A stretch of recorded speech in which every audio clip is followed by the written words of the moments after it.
Hello everyone, welcome to today's session. आज का जो सेशन हमारा रहने वाला है वो 10 इंपॉर्टेंट शॉर्ट ट्रिक्स पे रहने वाला है। जी हाँ, हम 10 इंपॉर्टेंट शॉर्ट ट्रिक डिस्कस करेंगे जो आपकी एग्जाम के ओरिएंटेड बहुत ही ज़्यादा इंपॉर्टेंट रहेंगी, जो आप एग्जाम के दिन यूज़ कर सकते हैं और अपना टाइम भी सेव कर सकते हैं। राइट। ये जो सारी शॉर्ट ट्रिक्स हैं वो आपके प्रीवियस ईयर क्वेश्चन से मैंने एनालाइज करके देखी है कि क्या हम वहाँ पे यूज़ कर सकते थे कि जिससे हमारा क्वेश्चन बहुत ही इजीली सॉल्व हो जाता। राइट। तो चलिए स्टार्ट करते हैं अपना सेशन। इस सेशन को स्टार्ट से एंड तक जरूर देखिएगा क्योंकि बहुत सारी इंपॉर्टेंट बातें आपको यहाँ पे पता चलेंगी बहुत ही कम समय में। ये कोर्स है हमारा जिसमें आपको लाइव क्लासेस मिलती हैं। ठीक है, लाइव क्लासेस हैं, इसके अंदर हर एक सेक्शन की क्वांट्स, रीजनिंग एंड इंग्लिश तीनों ही सेक्शन की आपकी लाइव क्लासेस हैं जिसमें आपके बिल्कुल बेसिक से आपको पढ़ाया जाएगा और हम उसमें प्रीवियस ईयर क्वेश्चंस भी साथ में डिस्कस करेंगे। और आपके टेस्ट सीरीज भी इसमें इंक्लूडेड हैं, जो कि टेस्ट सीरीज आपके प्रिपरेशन जर्नी का बहुत ही इंपॉर्टेंट पार्ट होता है। वो टेस्ट सीरीज भी आपकी इसमें इंक्लूडेड है। तो लाइव क्लासेस हैं, टेस्ट सीरीज हैं, आपके डेली टारगेट्स भी इसमें आपको दिए जाते हैं। ये सारा इस कोर्स के अंदर है। अभी इसमें 80% ऑफ चल रहा है, यू कैन सी दिस। तो आप एक कोड यूज कर सकते हैं लाइव 80, ठीक है, एंड गेट दैट 80% ऑफ। आपको अगर इस कोर्स को आपको लगता है कि ज्वाइन करना चाहिए, you can easily join this course. आपको नीचे वीडियो के नीचे डिस्क्रिप्शन में लिंक मिल जाएगा इस कोर्स का, जहां से आप इसको ज्वाइन कर सकते हो। ठीक है, आज स्टार्ट करते हैं आज का अपना पहली शॉर्ट ट्रिक्स जो हमारे लिए बहुत ज्यादा इंपॉर्टेंट रहने वाली है for calendar chapter. Calendar chapter में आपने देखा होगा कि एक टॉपिक आता है रिपीटेशन ऑफ कैलेंडर, मतलब कि कौन से ईयर का कैलेंडर सेम है दूसरे ईयर के। ठीक है, आपको कुछ ऑप्शन दे दिए जाएंगे। तो इसमें सबसे इंपॉर्टेंट शॉर्ट ट्रिक है हमको कैलकुलेशन। वैसे हमारे पास एक बेसिक मेथड भी है जो ऑड डेज वाला मेथड होता है, राइट। बट हम अगर इसमें शॉर्ट ट्रिक देखें तो देखिए, आपके पास अगर कोई भी नॉर्मल ईयर गिवन है, अगर मान लो क्वेश्चन में जो गिवन ईयर है वो एक नॉर्मल ईयर है, तो दो टाइप से आपका यहाँ पे डिवीजन होता है, कैटेगराइज करो। अगर वो year immediate after leap year है तो क्या होगा, और अगर वो year is not immediate after, ठीक है, अगर वो ईयर इमीडिएट आफ्टर आपके लीप ईयर के नहीं है तो क्या होगा। ठीक है, ये दो टाइप की कैटेगरी आपकी बन जाती है किसी भी नॉर्मल ईयर के लिए। तो यहाँ पे इमीडिएट आफ्टर तो आप क्या करोगे, +6 करिए यहाँ पे, है ना। और जब भी आपका कोई ईयर जो ईयर है वो लीप ईयर के तुरंत बाद नहीं आता है, वहां पे आप क्या करिए, +11 करिए। तो ये बहुत ही इजी शॉर्ट ट्रिक्स है, विद इन सेकेंड्स आपका क्वेश्चन सॉल्व हो जाएगा। अगर आप देखोगे, हम इसके बेस पे एग्जांपल भी करने वाले हैं। अगर कोई ईयर लीप ईयर है तो हम क्या करेंगे, ये भी पढ़ लेते हैं। यहाँ पे हो सकता है नेक्स्ट ईयर आपको लीप ईयर मिल जाए। तो यहाँ पे क्या होगा, कुछ नहीं करिए, +28 कर दीजिए, क्योंकि जो नेक्स्ट लीप ईयर आता है वो 28 प्लस करने पर आता है। नेक्स्ट नॉर्मल ईयर +6 और +11 करने पर आता है। तो ये चीज आप ध्यान रखिएगा। ठीक है, अब इसी को यूज करते हैं। आई होप आपको ये अच्छे से समझ में आया है। इसी को यूज करते हैं हम इस वाले क्वेश्चन में। देखो, आपका 2019 का ये क्वेश्चन आया हुआ है कि which year has the same calendar as that of 2009। अब जिसने ये टॉपिक नहीं पढ़ा, जिसने ये पार्ट नहीं पढ़ा है रिपीटेशन ऑफ कैलेंडर, वो नहीं कर सकता है इसको, क्योंकि वहां पे कंफ्यूजन ये होती है कि कहीं गलत ना हो जाए, है ना। पर अगर आपने प्रैक्टिस की है, अगर आपने ये इतना देखा तो आप इजीली कर सकते थे। देखो, कुछ नहीं करना था, ये 2009 है, नॉर्मल ईयर है। नॉर्मल ईयर भी कौन सा नॉर्मल, इमीडिएट आफ्टर 2008 है। 2008 आपका लीप ईयर है, तो इमीडिएट आफ्टर लीप ईयर क्या करते हो आप, प्लस यहाँ पे 6 करते हो। तो आंसर बिल्कुल आ जाना था 2009 + 6 2015 आपका आंसर होना था। इसमें बहुत ही आसानी से हम यहाँ पे इसको निकाल सकते थे, कितनी जल्दी हो गया। नेक्स्ट शॉर्ट ट्रिक्स है आपकी, इसमें हमारे पास ये वाला, जो आपका क्वेश्चन आया था 2023 में, राइट। अब इसमें हम थोड़ा ऑड डेज के बारे में डिस्कस कर लेते हैं। ऑड डेज क्या होते हैं, आपके किसी भी वीक के अलावा जो दिन बच जाते हैं वो आपके ऑड डेज कहलाते हैं। मान लीजिए हम 9 दिन में हम क्या निकाले, ऑड डेज निकाल रहे हैं। तो कैसे आप निकालते हो, 9 को डिवाइड करते हो आप 7 से, तो डिवाइड करिए, तो जो भी आपका रिमाइंडर बचेगा, याद रखिएगा रिमाइंडर नॉट क्वेश्चन, तो आपका जो यहाँ पे रिमाइंडर बचेगा वो क्या होगा, 7 × 1 = 7, तो पूरा चला गया, कितना बचा 2 बचा, तो ये 2 क्या है हमारा ऑड डे निकल के आ गया। तो क्या हुआ, आंसर कैसे बना, 1 वीक प्लस 2 ऑड डेज। ठीक है, 2 ऑड डेज आपके यहाँ पे आ गए। तो ये 2 ऑड डेज का बहुत ज्यादा काम है यहाँ पे। ठीक है, अब 2 ऑड डेज मतलब अगर आज मेरा कहा गया कि आज अगर वेडनेसडे है तो अगर +2 हम करते हैं सिंपली ऑड डेज निकाल के कोई कैलकुलेशन होती है तो वेडनेसडे +2, अगर हमने यहाँ पे एक रेफरेंस डे आपको दिया है तो वेडनेसडे +2 कर दो, कितना हो जाएगा, थर्सडे फ्राइडे। तो जिस पे आ रहा है सेकेंड वाला नंबर वो आपका आंसर होगा यहाँ पे। सेम ऐसे ही जैसे 31 डेज हो गए, 31 डेज में आप अगर निकालना चाहो तो 7 से इसको डिवाइड कर दो, 7 4 जा 28 कंप्लीट, मतलब 4 वीक हो गए और आपके कितने हो गए, 3 एक्स्ट्रा दिन बच गए जिनको आप ऑड डेज कहते हो। तो अगर मेरा आज वेडनेसडे है तो आज से तीसरे दिन का ये निकाल दो आप, अगर वेडनेसडे है या संडे है मान लो, ठीक है संडे है तो मुझे पूछा जाएगा कि 31 को 31 डेज पे क्या था। ठीक है, तो आपका संडे था और ऑड डेज कितना निकल गया, 31 डेज काउंट करने की जरूरत नहीं है आपको। अब आपको ये इनको छोड़ दो, इनको भूल जाओ। ठीक है, ये क्यों काउंट करने की जरूरत नहीं होती है, क्योंकि जो 4 वीक आ गए हैं ये कंप्लीट हो चुके हैं। ठीक है, और हमें ये भी ध्यान रखना है कि हर एक दिन रिपीट करता है हर 7वें दिन में, राइट, तो वो तो दिन रिपीट हो जाएगा, तो इसलिए जो ये एक्स्ट्रा बच जाते हैं ये आप एक नया दिन बनाते हैं। जैसे कि 3 एक्स्ट्रा बच गए तो ये +3 कर दो, कितना आ जाएगा, मंडे ट्यूसडे एंड वेडनेसडे आपका यहाँ पे आंसर बनेगा। बहुत ही आसानी से हमने निकाला। ठीक है, तो आई होप आप इसको ध्यान में रखोगे। ठीक है, ऑड डेज कैसे आते हैं, किसी भी डेज में आप अगर 7 से डिवाइड करते हो तो वहां पे जितने भी दिन आपके बचते हैं वो आपका क्या होता है, उसको ऐड कर दीजिए अपने रेफरेंस डे पे। क्या है, आपके जो रेफरेंस दिन आपको दिया गया है उसमें आप क्या कर दो, ऐड कर दो उन ऑड डेज को, बस इतना करना है और आपके पास जो भी पूछा गया है वो निकल जाएगा। जैसे कि इस क्वेश्चन में हम यूज करते हैं इसको, if the third day of month is Monday, कह रहा है कि थर्ड डे क्या है, अच्छा ये वाला था हमारा। ठीक है, अगर देखो हमारा आज संडे है तो हमारे पास इतने दिन में क्या होगा। ठीक है, अगर आज हमारा संडे है तो इतने दिन में क्या होगा, तो भाई आपको अब की बार उन्होंने थोड़ा सा डिफिकल्ट कर दिया कि आपको जो डेज का था वो अजीब तरीके से आपको दे दिया, पावर में दे दिया, राइट। अब आप क्वांट्स में नंबर सिस्टम जरूर पढ़ रहे होंगे क्योंकि वो इंपॉर्टेंट टॉपिक्स है, राइट। सो आपको इसको ब्रेक करना था बस। अब ब्रेक करने के लिए भी आपको ऑड डेज वाला अगर फंडा पता है तो ही आप इसको ब्रेक करके काम कर सकते हो आगे। या तो बहुत सिंपल है, आप इसके 10 टू द पावर 10 को 7 से डिवाइड कर दो, मतलब 10 टू द पावर ऐसे करके 10 जीरोस लिखते रहो और 7 से डिवाइड कर दो, वो भी आपका आ जाएगा, ऐसा कोई दिक्कत नहीं है, टाइम लग जाएगा बस। ठीक है, तो हम इसको ब्रेक अगर करते तो हम 7 + 3 में करते। देखो 7, अब आप पूछोगे 7 + 3 ही क्यों कर रहे, क्योंकि 7 हट जाएगा ना। देखो अब 7 की पावर आप लिखो इसको, 7 की पावर हम 10 बोल सकते हैं, राइट। 7 की पावर 10 बोल सकते हैं और 3 की पावर 10 बोल सकते हैं। 7 की पावर इसलिए बढ़ाई क्योंकि 7 की कितनी भी पावर होंगी लास्ट में हमको 7 से डिवाइड करना होता है। अभी मैंने आपको दिखाया 7 से डिवाइड करोगे आप, तो 7 से जब आप डिवाइड करोगे तो आपका 7 तो वैसे ही कैंसिल हो जाएगा, बिल्कुल। ठीक है, तो अब आपका सिर्फ कितना बचा, 3 टू द पावर 10। ठीक है, 3 टू द पावर 10 को भी ब्रेक करिए, 3 आपका ये हो जाएगा 2 और ये हो जाएगा 5, क्योंकि आप 10 की पावर को ऐसे करके कर सकते हो। 3 2 = 9, मतलब 3 3 = 9 और यहाँ पे 5। अब फिर से इसको करो 7 + 2। ठीक है, हम हर बार 7 में जाके इसको खत्म कर रहे हैं क्योंकि हमको 7 को हटाना है, क्योंकि 7 तो कट जाएगा अपने आप ही।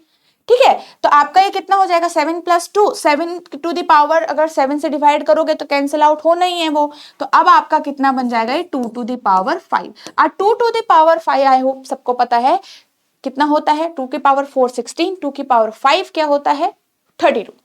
ठीक है, तो इसको यहाँ पे डाल देते हैं, 2 टू द पावर 5 इज 32। अब इस 32 को कुछ नहीं करना था आपने, 32 डिवाइडेड बाय 7 कर दीजिए, कितना आ जाएगा आपका, 7 4 कैंसिल हो चुका है 28 और 4 और डेज आपके यहाँ पे बच गए। कितनी आसानी से हो गया, अब इसी तरीके से ध्यान रखें, नेक्स्ट ईयर कभी कुछ ऐसा आए तो आप इसको ब्रेक करना था बस, और यहाँ पे इन ऑड डेज को जो आपका रेफरेंस दिन गिवन है कि अगर आज संडे है तो इस दिन क्या होगा exactly on 10 to the power 10th day क्या होगा, कुछ नहीं करना है, 4 को प्लस कर दो संडे में, संडे प्लस 4 करो आप, संडे प्लस 4 कितना आ रहा है, Monday, Tuesday, Wednesday and Thursday, जिसमें चौथा दिन आया वही आपका आंसर होगा। आई समझ में, कितना इजी था। तो बहुत आसानी से हमने ये कर लिया जब हमें पता होता।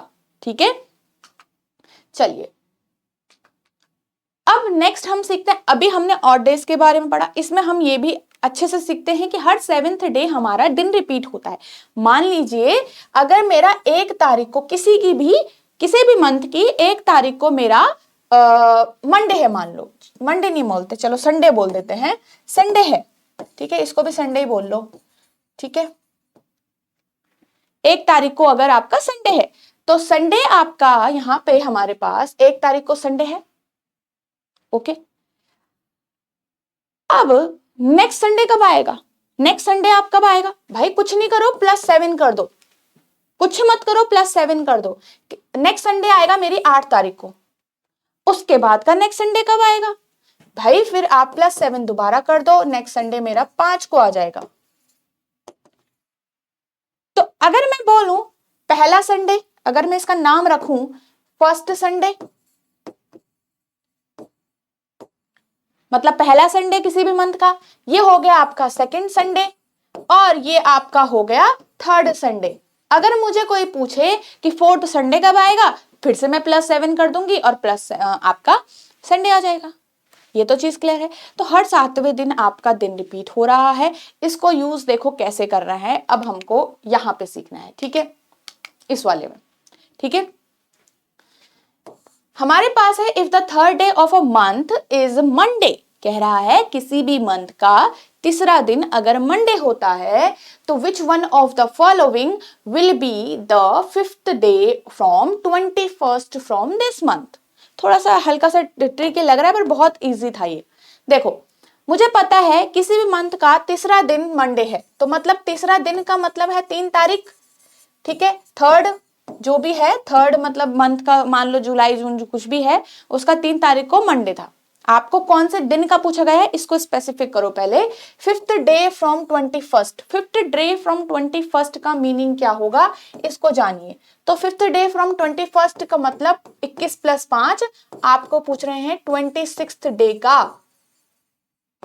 आपको वो 26th डे का पूछ रहे हैं।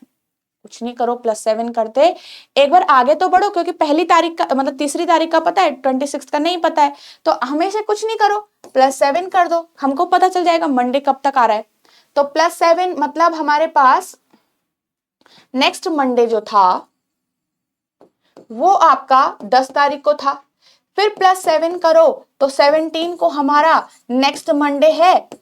हम मंडे के लिए क्यों फाइंड आउट कर रहे हैं, आगे देखो यहां पे +7 दोबारा करो, 17 + 7 कितना हो जाएगा 24, तो 24 को भी हमारा मंडे है, हमको निकालना है 26 का, तो 24 अगर मंडे है, कितना आसान हो गया अब, 24 मंडे, 25 ट्यूसडे और 26 क्या हो गया वेडनेसडे। कितना इजी बन गया कि 26 को वेडनेसडे, तो बहुत ही इजीली हम इसको कर सकते थे। ये तो बहुत आसान क्वेश्चन है, आपका 2014 का आया हुआ है, बट अगर इसी का कोई दूसरा रूप अगर एग्जामिनर अब आपको देता है नेक्स्ट टाइम, तो आपको ये फंडा याद रखना है यहाँ पे कि ऐसे करके हम कर सकते हैं आगे। ओके, चलिए भाई, ये हो गया हमारा नेक्स्ट। अब नेक्स्ट ट्रिक देखते हैं, हमारी 3 ट्रिक्स हो गई हैं यहाँ पे तक कंप्लीट, ठीक है, कैलेंडर चैप्टर के लिए।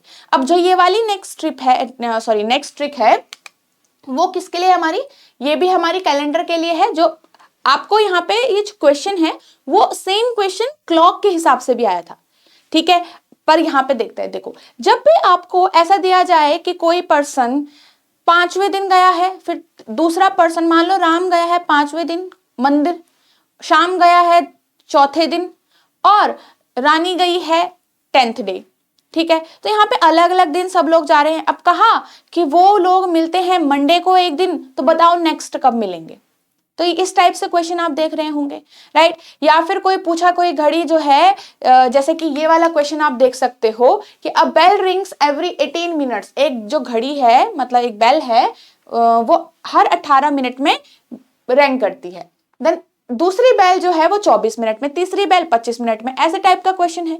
तो पूछ रहा है कि अगर एक बार वो 8 बजे बजती हैं तीनों एक साथ, तो नेक्स्ट टाइम कब तीनों एक साथ बजेंगी। तो ये क्या है, आपको रिपीटेटिव चीजें दी गई है, राइट, और आपको एक कॉमन डे बता दिया, कॉमन डे या कॉमन टाइम बता दिया कि वो तीनों इस टाइम पे मीट करते हैं, या चारों इस टाइम पे मीट करते हैं, या पांचों इस टाइम पे मीट करते हैं। तो भाई नेक्स्ट टाइम कब आएगा, नेक्स्ट डे कब आएगा, दोनों चीजें, ठीक है। सेम चीज हम दोनों में यूज करने वाले थे, भले कैलेंडर चैप्टर है, क्लॉक चैप्टर है, कहानी एक जैसी थी। अब देखिए, ठीक है, तो रिपीटेशन जब भी हमको ऐसे करके दिख रहा है, ये रिपीटेशन जो भी दिख रहा है, और हमको यहां पे रिपीटेशन ऑफ डेज और टाइम कुछ भी आपको दिया गया है, तो आपको रेफरेंस के लिए एक दिन या रेफरेंस डे और टाइम भी दिया गया है आपको, ठीक है। अब आपको पूछा जाएगा टू फाइंड, क्या पूछा जाएगा यहां पे कि नेक्स्ट कब, नेक्स्ट डे और टाइम ऑफ मीटिंग।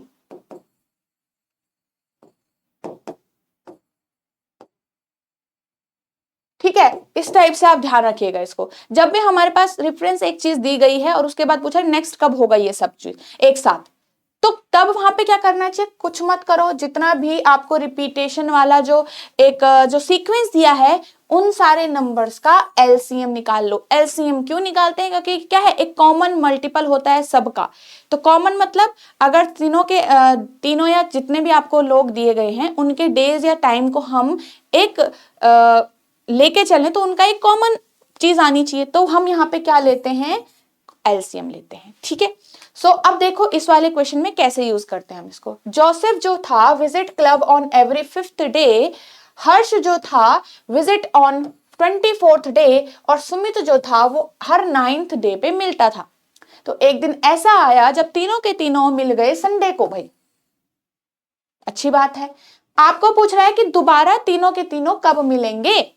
अभी अभी आपको सिखाया कि क्या करना है। जोसेफ 5वें दिन मिला है, आता है, और ये हर्ष 24वें और ये 9th डे पे आता है। कुछ मत करो, एलसीएम ले लो सिंपल लैंग्वेज में।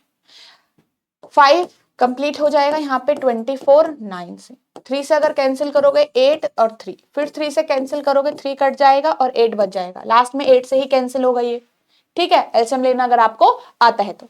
सो 8 5 40 और 49 सा कितना हो जाएगा, 49 सा यहाँ पे आ जाएगा 360। तो मेरा एलसीएम आ गया 360। तो 360 डेज लिख लो आप यहाँ पे। इसका मतलब वो अगली बार कब मिलेंगे, 360 दिन बाद हम वो मिलेंगे, ठीक है। अगली बार का मतलब 360 दिन बाद। अब आप क्या करोगे, कैलकुलेट करोगे क्या, कैलकुलेट करते रहोगे क्या, नहीं। अभी तो हमने एक शॉर्ट ट्रिक इससे पहले सीखी थी कि जितने भी दिन हमारे पास हो कोई दिक्कत नहीं है, 7 से डिवाइड कर लिया करो। क्या करो, 7 से डिवाइड कर लिया करो। यहाँ पे तो सिंपल डेज है, इनको हम इजिली 7 से डिवाइड कर सकते हैं। तो अगर हम इसको 360 को 7 से डिवाइड करते हैं तो ये 7 5 और 7 1 तो पूरा चला जाएगा, ठीक है। अगर मैं यहाँ पे आपको करके दिखाऊं तो ये 360 और 7 5 35, ठीक है, 1 0 1 और 7, कितना रिमाइंडर बचा 3। तो हमारे 3 रिमाइंडर का मतलब है 3 ऑड डेज, 3 ऑड डेज। तो ये 3 ऑड डेज क्या करना है, अब आपको अचार नहीं डालना है इसका करना है आपको एडिशन। किसमें एडिशन, जो आपको रेफरेंस संडे है, जिस रेफरेंस संडे आपको गिवन हो रखा है भाई, वहां पे आपको इसको क्या करना है, ऐड करना है। तो संडे प्लस 3 करो, क्या करोगे, मंडे, ट्यूसडे और वेडनेसडे। सो हमारा आंसर क्या निकल के आया, जो भी तीसरे दिन आता है, मतलब जो भी 3 प्लस करना है तो तीसरा दिन, 4 तो चौथा दिन, ऐसे करके वो आपका आंसर होगा, निकल गया। नेक्स्ट देखो यहाँ पे से इसी चीज को हम अगर इसमें यूज करें कि एक बेल है 18 मिनट में, दूसरी है 24 मिनट में और तीसरी है 32 मिनट में, तो 8 बजे वो मिलते थे, 8 बजे वो तीनों एक साथ पे बजे थे। तो 18 24 और 32, अगर हम इसका एलसीएम निकालेंगे तो कैसे निकालेंगे? 3 से करो, 3 6 जा, 3 8 जा, और ये 32 ऐसे रह जाएगा। 3 से दोबारा अगर हम करेंगे 3 2 और 8 और 32, ठीक है। इसमें सबसे बड़ी पावर हमारी 32 ही है, तो करेंगे अगर 9 2 जा 8 1, 9 3 जा 27 और 28, तो 288 हमारा ये आ जाएगा। तो 288, अब मिनट्स में टाइम दिया है ना, तो मिनट्स इतने मिनट बाद वो हमारे को यहाँ पे मिलेंगे। कितने? 288 मिनट्स बाद वो दोबारा एक साथ बजेंगी, तीनों की तीनों बेल। काउंट कैसे करोगे? अब आपका यहाँ पे 8 बजे वो मिले थे, ठीक है। कुछ नहीं करना, हमारे पास इसको आर में चेंज कर दो, क्योंकि वहां घंटे के हिसाब से दिया गया है कि 8 बजे मिले थे और टाइम के बाद आपको 12 बज गया है, तो 12 बजने के बाद अलग अलग टाइम पे आपको दिया गया है, और एक आपको 1:04 पे भी है, तो टाइम कैलकुलेट करो। अब इसके बाद कुछ नहीं करना है, इसको ऐसा करो, ये मिनट में है क्योंकि आर वाली कैलकुलेशन इजी हो जाएगी, तो हम आर में चेंज कर देंगे। अब आपको पता है कि 1 मिनट में अगर मेरे पास 1/60 आवर होते हैं, तो भाई 288 मिनट में मेरे पास कितने आवर होंगे? 288 मल्टीप्लाई 1/6, ऐसे तो करते हैं हम छोटे क्लासेस में, 60 सॉरी, ठीक है। तो अगर इसको काटोगे आप, तो ये आपका हो जाएगा 4 और 8/10, 4.8 आवर्स। अब ये 4.8 आवर्स को अभी तक तो काफियों को समझ आ चुका होगा कि इसमें कितना टाइम होता है, ये 4.8, बट अगर मैं आपको इसको भी सिंप्लीफाई करके दिखाऊं कि बहुत इजीली हम कैसे इसको समझ सकते हैं, क्योंकि वहां पे टाइमिंग लिखी गई है ना, तो 4 घंटे तो हो गए। देखो, जब भी ये 4 पॉइंट होता है, तो ये आगे वाला जो 4.8, इसमें ये 4 मतलब आर है, ठीक है, ये आगे वाले आर हैं, ये 0.8 मतलब पीछे वाला, ठीक है। तो 4 घंटे तो कंप्लीट हो चुके हैं, मतलब 12 बज रहे हैं, इतना तो है, इतना क्लियर है कि 12 बजने पे टाइम पे, पर कौन से टाइम पे? अब इस 0.8, ये 0.8 आपका, क्योंकि ये पीछे के क्या होते हैं? मिनट होते हैं, 48 मिनट, 40 मिनट, 56 404 मिनट, तो इनको कैसे चेंज करना है? तो 0.8 आर को अगर हम मिनट में चेंज करेंगे, तो कैसे चेंज करते हैं? आपको पता है 1 घंटे में 60 मिनट होते हैं, तो 0.8 मल्टीप्लाई बाय 60 कर दो, 48 मिनट आपका ये बन गया।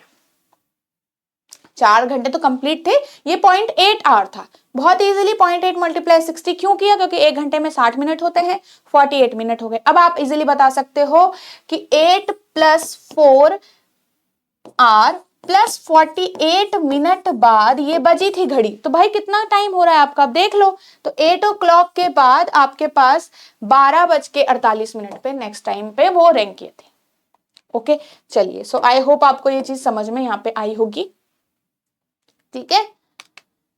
चलिए, नेक्स्ट ट्रिक का अब हमारा 5th ट्रिक की बारी आ गई है। हमने 4 ट्रिक ऑलरेडी कंप्लीट यहाँ पे कर ली है, ठीक है। अब हमारे पास यहाँ पे बहुत इंपॉर्टेंट चीज है क्लॉक के बारे में। अभी हमने तो ये जो सीखा था हमारे दोनों में काम आ गया।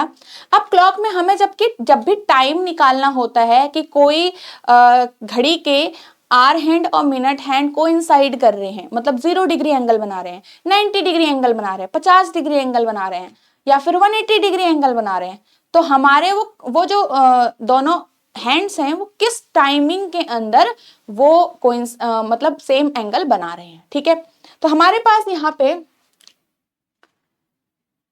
एक फॉर्मूला होता है क्लॉक के लिए, टाइम निकालने के लिए, T टू फाइंड टाइम, ठीक है। सिंपल है, बहुत इजी फॉर्मूला पता होगा आपको, तो आप इजीली इसको सॉल्व कर सकते हो। सो जब भी हमको टाइम निकालना है, so it will be 30h ± theta 2/11। तो ये हमारा एक फॉर्मूला है जो पूरे चैप्टर में आपका काम आता है। बिल्कुल भी ऐसा नहीं कि एक ही जगह काम आ रहा है और कुछ टाइप के क्वेश्चन में काम आ रहा है, ऐसा बिल्कुल नहीं है। तो इस फॉर्मूले को जरूर ध्यान रखिएगा, क्योंकि इससे क्वेश्चन आपका बहुत ही इजीली सॉल्व होता है, ठीक है। चलिए, सो हमारे पास यहां पे ये फॉर्मूला हमने कर दिया। इसमें आपका टाइम हमको निकालना है। H मतलब क्या होता है? ये आर होते हैं कि किस घंटे के बीच में बोला है, 3 से 4 बजे के बीच में बोला है, 5 से 6 बजे के बीच में बोला है, जब भी पूछा जाएगा तो ये आपके आवर्स होते हैं, ठीक है। ओके। थीटा मतलब ये हमारा एंगल जो पूछा गया है, अगर 0 डिग्री बोला है, 90 डिग्री बोला है, जो भी आप यहाँ पे वैल्यू रख देते हो, ठीक है। आगे बढ़ते हैं। अब देखो इस चीज में ये क्वेश्चन को देखो। अब इफ एवरी और सॉरी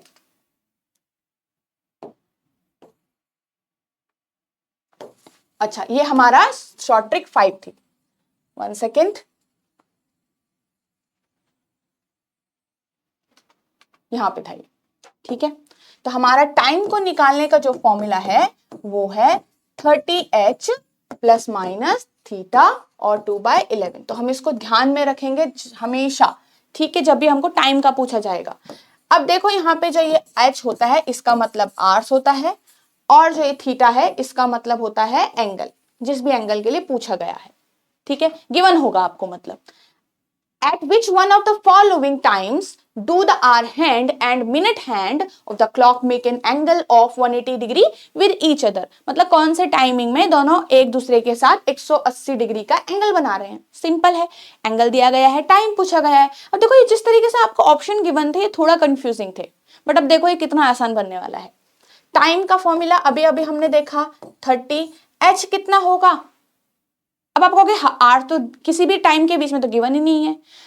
ऑप्शंस देखो भाई, ऑप्शंस में देखो, ऑप्शंस के हिसाब से आपके 7 बज रहे हैं, तो इसका मतलब 7 से 8 के बीच की बात हो रही है, क्योंकि सारे ही ऑप्शन आपके 7 के बाद के लिए बोल रहे हैं या 7 बजे के लिए बोल रहे हैं, राइट। तो इसका मतलब हमारा जो टाइमिंग है वो 7 से 8 के लिए हम मान के चलते हैं कि कब 180 डिग्री पे आएगा। तो 7 प्लस माइनस 180 डिग्री और 2/11। अब आपको पता है कि यहाँ पे प्लस भी है माइनस भी है, तो आप क्या करो, यहाँ पे एक बार प्लस लेके चलो और एक बार माइनस लेके चलो। तो यह आपका हो जाएगा 210 प्लस 180 2/11, और एक बार आप लेके चलो 210 माइनस 180 2/11। अब देखो दो दो कैलकुलेशन आ रही है, ये हो गया 30 मल्टीप्लाई 2, ये आपका हो जाएगा 60/11, ठीक है। यहां देखिए कितना आएगा, यहाँ पे आ जाएगा आपका 90390 मल्टीप्लाई बाई 2/11, तो ये आपका हो जाएगा 7802/11। अगर आप इसको ध्यान से देखो, इसको डिवाइड भी करोगे तो ये 11 7 जा चला जाएगा, जो कि आपका 7 o'clock से ऊपर हो चुका है टाइम। ये टाइम कौन सा है, 7 o'clock से, सॉरी,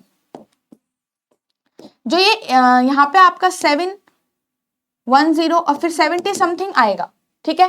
तो हमेशा ध्यान रखियो, अगर देखो 70 आ चुका है इसका मतलब 8 बज चुके हैं और 8 से बाद का टाइम ये आपको बोल रहा है, क्योंकि एक पूरे आवर में सिर्फ 60 ही मिनट होते हैं, ये आपको 70 मिनट दे रहा है, इसका मतलब ये 8 बजे के बाद की बातें हैं जो हमारे ऑप्शन में लाई नहीं कर रहा है। So that's why this is wrong. Why? Because ये 8 o'clock से ऊपर का टाइम है। क्लियर? यहां पे कैलकुलेट करिए, 5 जा 55, 5/11 मिनट पास्ट 7। यहां पे क्या बोल रहा है कि 7:05 5/11 मिनट्स पे दोनों ही आर हैंड 180 डिग्री पे हैं। तो सिंपल है, 7:05 पास्ट 7, तो 5 मिनट तो कंप्लीट हो चुके हैं। तो आपके ऑप्शन में ये तो कैंसिल हो गया, क्योंकि करेक्ट 7 पे बोल रहा था, तो वो तो टाइम नहीं दिख रहा। बिटवीन 7 to 7:05, अब इसमें कई लोग कंफ्यूज हो सकते हैं कि 7 बजे से लेकर 7 बजे के 7:05 पे मिले होंगे, बट देखो 5/11 मतलब 5 मिनट से भी थोड़ा ज्यादा है, 5 मिनट से भी थोड़ा ज्यादा है, इसका मतलब 5 मिनट भी एक्सीड हो चुका है भाई।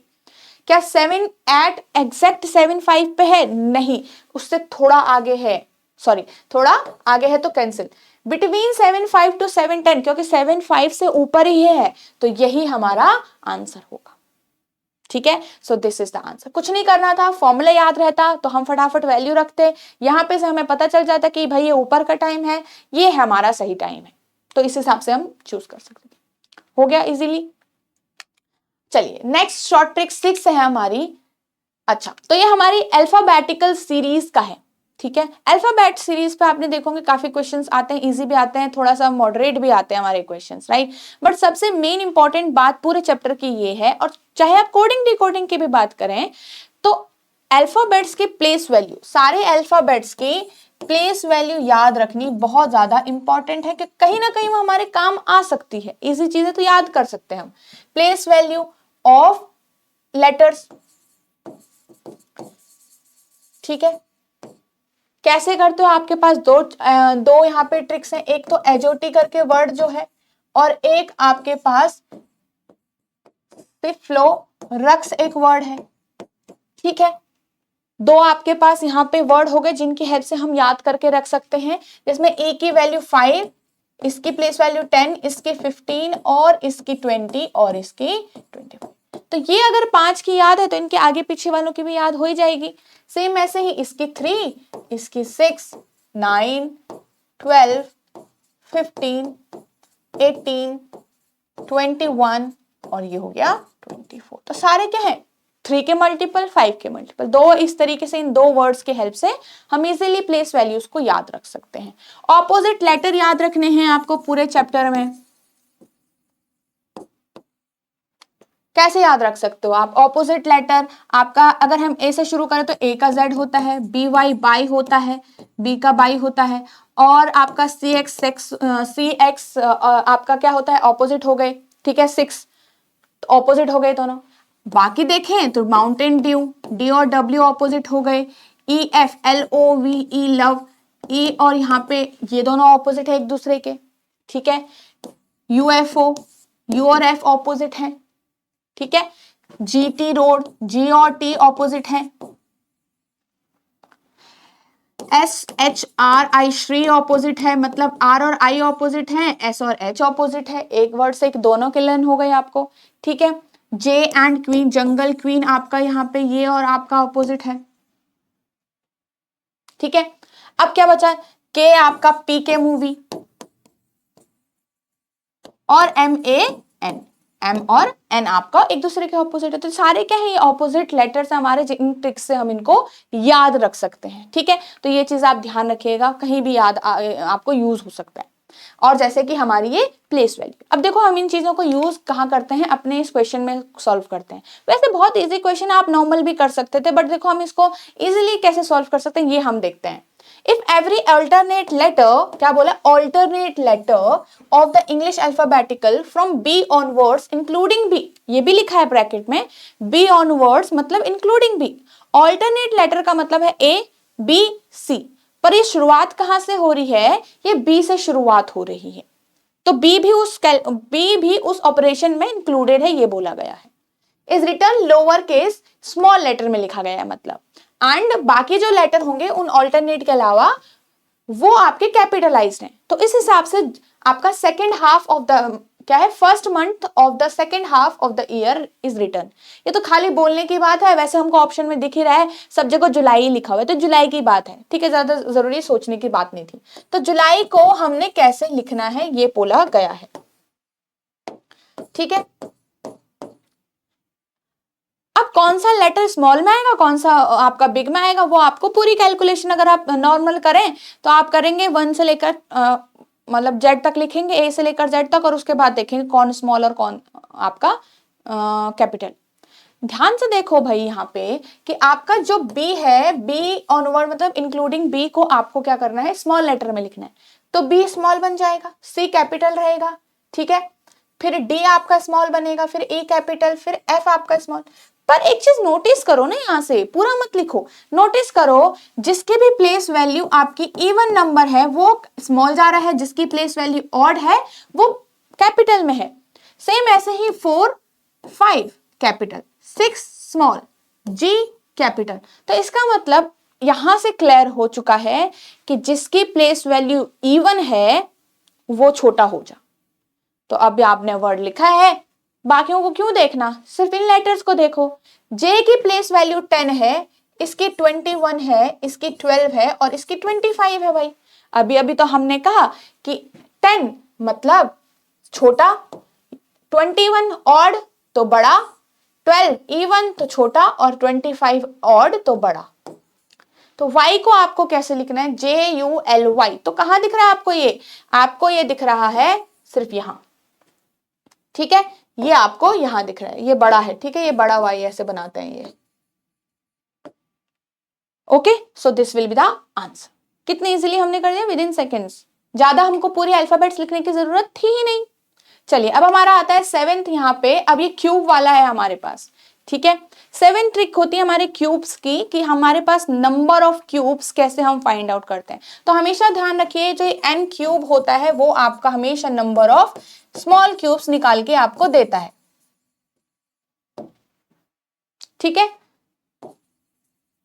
और ये n का क्या मतलब है, n का मतलब है a बाई बी। a का और b का मतलब भी देखो, ये होता है साइड ऑफ बिग क्यूब और ये होता है आपकी साइड ऑफ स्मॉल क्यूब भाई, ठीक है।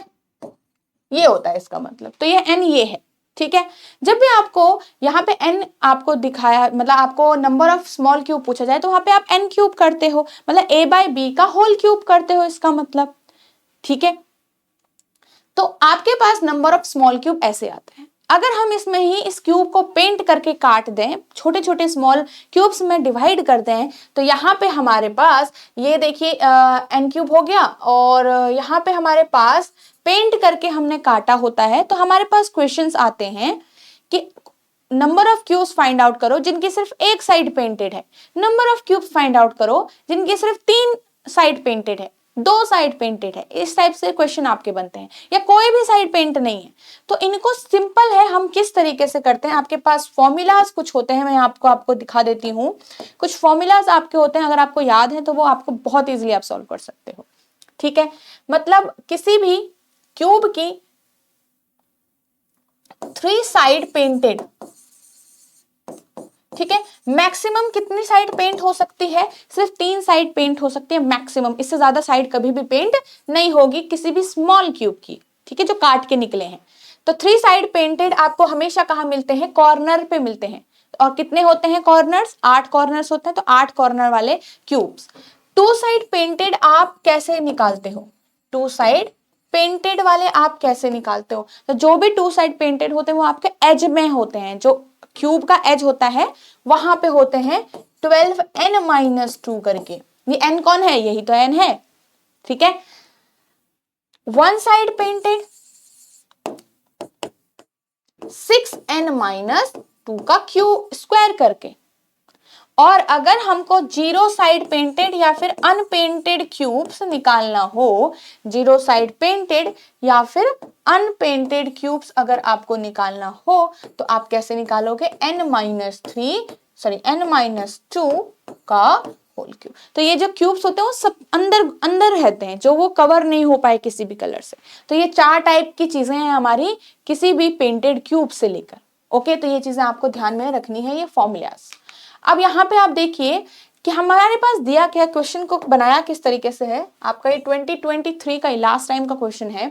125 identical cubes are arranged in the form of a cubical block, how many cubes are surrounded by other cubes from each side. Simple है, question को थोड़ा अलग तरीके से पूछा है कि कितने क्यूब ऐसे हैं जो बाकी और क्यूब से सराउंड हो रखे हैं, बिल्कुल दबे हुए हैं, कहीं से भी नहीं दिख रहे। इसका मतलब वो पेंट नहीं हो रखे होंगे। इसका मतलब अगर हम पेंटिंग वाली लैंग्वेज में जाएं तो इसका मतलब वो वाले क्यूब ढूंढने हैं जो अनपेंटेड रह गए हैं। क्या, जो अनपेंटेड रह गए हैं।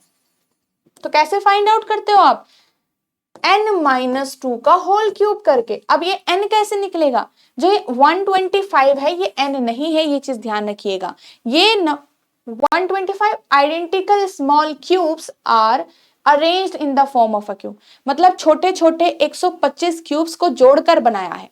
तो छोटे छोटे क्यूब्स की संख्या 125 है, मतलब नंबर ऑफ स्मॉल क्यूब आपको डायरेक्टली गिवन था,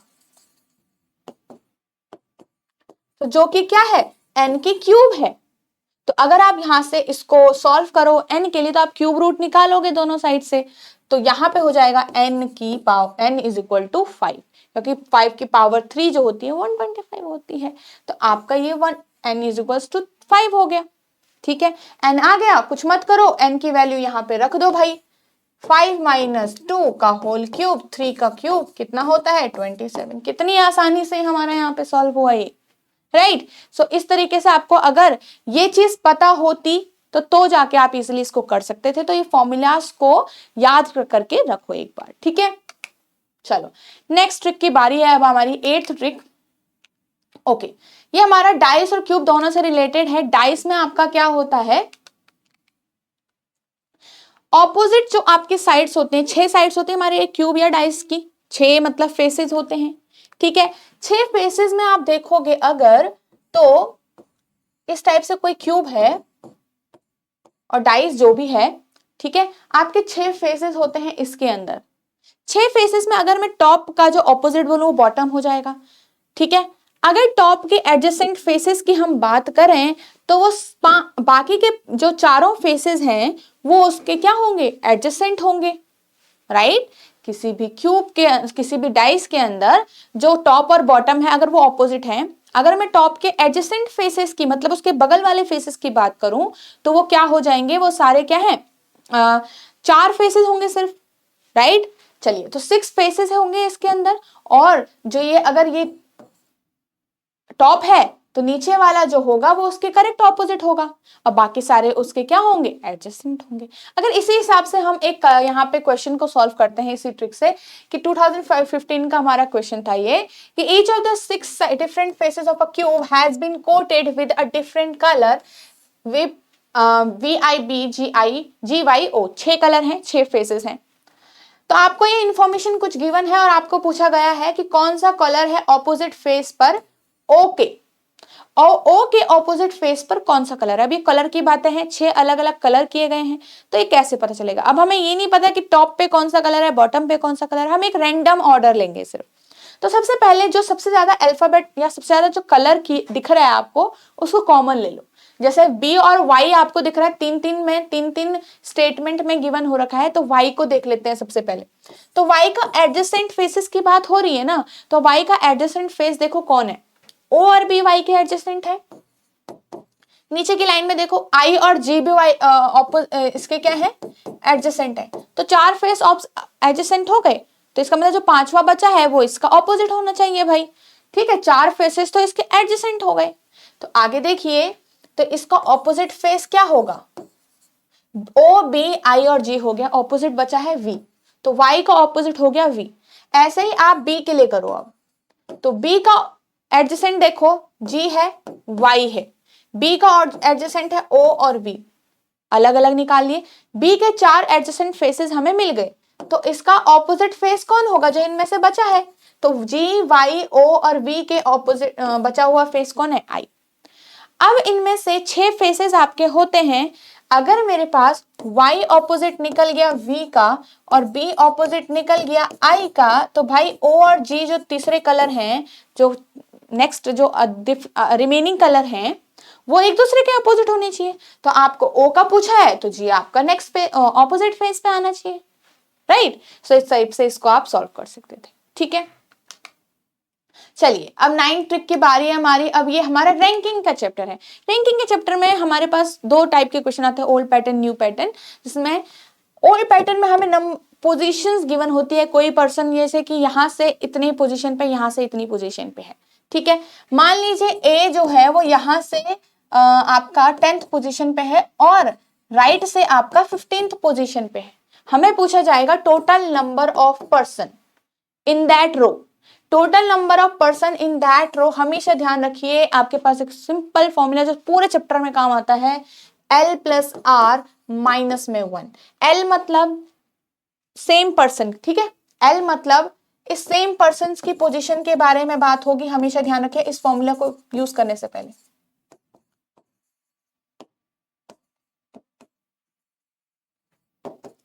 ठीक है, L मतलब उसी पर्सन की लेफ्ट से रैंक, R मतलब उसी पर्सन के राइट से रैंक। अगर यही लोग अगर आपके टॉप और बॉटम के हिसाब से हैं, तो टॉप को आप लेफ्ट ले लीजिए, बॉटम की रैंक को राइट ले लीजिए, कोई दिक्कत की बात नहीं, कोई चेंजेस नहीं आएंगे आपके, ठीक है। क्वेश्चन ऐसे ही सॉल्व होगा। आपको टोटल नंबर ऑफ पर्संस आप इस टाइप से निकाल सकते हो। इसी में अगर आपके पास टोटल नंबर गिवन है, तो अगर आपको L की वैल्यू निकालनी है तो R और T की वैल्यू रख के आप निकाल सकते हैं वो भी। तो ये फॉर्मूला आपके दोनों साइड से यूज होता है, राइट। अब देखिए ये फॉर्मूला आपको ध्यान में रखना है टोटल नंबर ऑफ पर्संस को निकालने के लिए।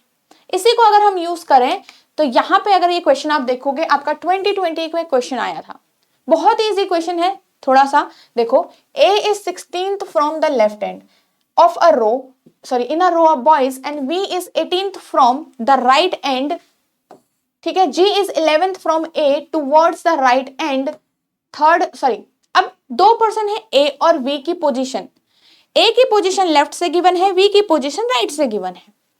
अब नेक्स्ट तीसरा पर्सन है G, जिसकी पोजीशन A के अकॉर्डिंग भी है और V के अकॉर्डिंग भी है भाई। अब किसी एंड से पोजीशन नहीं है, बट उन दो पर्सन के अकॉर्डिंग है। आपको पूछा जा रहा है कि how many boys are there in the row. आपको पूछा गया है टोटल नंबर ऑफ बॉयज। तो टोटल नंबर ऑफ बॉयज आप इजीली निकाल सकते हैं यहाँ पे से कि T is equal to L plus R minus 1। पर ये L प्लस R कहाँ से आएगा? अभी मैंने आपको बताया L और R दोनों ही एक ही पर्सन की रैंक होती हैं, left right top bottom front behind कहीं से भी। ओके, तो G की जो रैंक आपको दिख रही है वो हम यहाँ पे निकालेंगे। देखो A अगर लेफ्ट से 16th है तो G कितना हो जाएगा? G जो है वो A के 11th है। किस साइड को?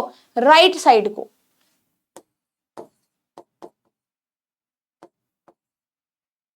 तो G की रैंक लेफ्ट से कितनी हो गई भाई? 27th, 16 प्लस 11, ठीक है। ऐसे ही V अगर मेरा राइट से 18th है और G इसकी थर्ड पोजीशन पे है राइट हैंड साइड, तो 1 मतलब राइट साइड को, V के भी राइट को 2 और G यहां पे होगा, मतलब 1 2 और G यहां होगा। अब G की रैंक इधर से कितनी हो जाएगी? 17th पर्सन ये, 16th ये, 15th ये, तो G इधर से 15th हो गया। सिंपल, 11 प्लस 16 और 18 माइनस 3, ऐसे करके निकल गई। G की रैंक लेफ्ट से है, G की रैंक राइट से। किस चीज का इंतजार है अब हमें? हम फॉर्मूला लगा लेंगे L प्लस R का। तो 27 प्लस 15 माइनस 1 कितना आ जाएगा आपका? ये 27 प्लस 5 32, 42 माइनस 1 41 हमारा आंसर आ रहा है, ठीक है। तो 41 हमारा आंसर है। इजीली कर लिया हमने, बहुत ही आसानी से, ठीक है। सो आई होप आपको ये चीज समझ में आई है। आगे चलते हैं, ये क्वेश्चन भी सेम है आपका, ये होमवर्क होगा आपके लिए। इसमें हमारे पास रमेश की रैंक गिवन हो रखी है 22nd फ्रॉम टॉप से, आपको उसकी रैंक निकालनी है बॉटम से। अभी मैंने आपको बताया कि आप इस फॉर्मूला का यूज किसी एक पर्सन के रैंक के लिए भी कर सकते हैं ना, अगर टोटल नंबर ऑफ पर्सन दिए हैं। तो 15 उनमें से फेल हो गए 52 पर्सन में से, ठीक है। चलिए नेक्स्ट हमारी लास्ट आज की ट्रिक है, जो हमारी किस पे है देखते हैं एक बार। ये हमारी सेम रैंकिंग वाले चैप्टर है, बट अगर कोई दो पर्सन अपनी पोजीशन को इंटरचेंज करते हैं अपनी पोजीशन को, तो हम वहां पे कैसे फाइंड आउट करते हैं टोटल नंबर ऑफ पर्सन? बहुत ही आसानी से आप कर सकते हो। टोटल नंबर ऑफ पर्सन हमेशा ध्यान रखिएगा किस समय में? जब आपका ये वाली कहानी है कि दोनों पर्सन ने अपनी रैंक को, अपनी पोजीशन को इंटरचेंज कर दिया है, तो old position of a person, जिसकी भी ओल्ड पोजीशन लो, न्यू पोजीशन और रैंक जो भी आप कहो ऑफ सेकेंड पर्सन। किसी भी पर्सन की जिसकी भी न्यू रैंक दी है तो उसकी आप न्यू रैंक लिखो, और जिसकी न्यू रैंक नहीं दिखी है उसकी आप ओल्ड रैंक लो, ठीक है। यहां से आप इजीली इसको निकाल सकते हो -1, ठीक है। आगे देखो, सिंपल है। एक रो है 11th पोजीशन पे, A है लेफ्ट साइड से, B जो था वो 10th पोजीशन पे था राइट साइड से। दोनों ने अपनी पोजीशन इंटरचेंज कर दी, then A becomes 18th from left end, ठीक है, A कितना बन गया? 18th from left. तो आपकी जो ओल्ड पोजीशन है वो चलो A और B में आपके पास ओल्ड पोजीशन है A की 11th और B की 10th, इसकी लेफ्ट से इसकी राइट से। अब न्यू पोजीशन आपको ए की गिवन है, अब देखो इंटरचेंज करिए ना दोनों ने पोजीशन, तो ए यहां पे आ जाएगा, तो ए की जो पोजीशन है वो लेफ्ट से अब 18 बन गई। तो आपके पास सिंपल ट्रिक क्या है, total number of person is equals to जिसकी न्यू रैंक दी है उसकी न्यू करो और जिसकी नहीं दी गई है उसकी ओल्ड करो। तो किसकी नहीं दी गई है, बी की नहीं दी गई है, तो बी 10 माइनस 1, राइट। तो आपके पास ये आ गया 27 टोटल नंबर ऑफ पर्सन। पर अगर आप क्वेश्चन में ध्यान से देखो, यहाँ पे how many person are there in the row तो पूछा है, बट एक्सेप्ट ए और बी, मतलब ए और बी को हटाओ और तब बताओ। तो ए और बी मतलब टोटल तो 27 हो गए, अगर इसमें से हम 2 पर्सन हटा दें तो कितने बचेंगे, 25। तो बहुत ही ध्यान पूर्वक आपको आंसर करना था यहाँ पे, तो 25 हमारा यहाँ पे आंसर हो। टोटल नंबर तो 27 है, बट ए और बी को हटा के 25 आंसर आएगा, ठीक है। Except A and B is equal to 25। चलिए, सो ये हमारे 10 ट्रिक्स थे। आई होप आपको अच्छे से समझ में आए होंगे और अच्छे से आपने दिमाग में भी फिट कर लिए होंगे कि अब आपको क्या करना है, इनको कैसे यूज करना है अपने टॉपिक्स में, अपनी प्रिपरेशन प्रैक्टिस में क्वेश्चंस के, ठीक है। सो चलिए मिलते हैं नेक्स्ट सेशन में।